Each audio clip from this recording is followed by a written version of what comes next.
شوفوا لونه شلون جاي يتغير، بعده بيه ماي. عفوا شنو هذا شيء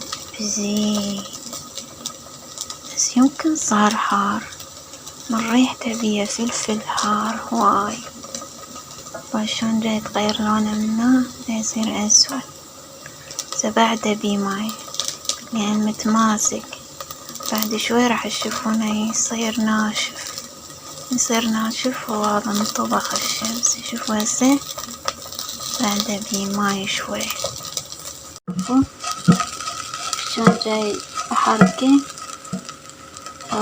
بالنثر صار يعني متفكك عن ورقة ونورد. يعني هذا سر خمس الشمس، بحيث ما في يعني صعب تحريكه، صار سهل تحريكه. باع الفلفل، أوراق الفلفل يعني انفصلت عن الشمس. باع شلون صار، وهذا سر خمس الشمس صار لونه أسود.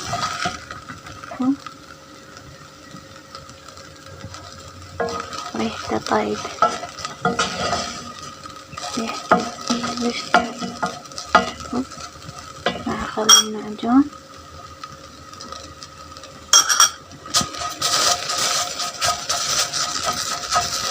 أوريكم آخر شي نخلي.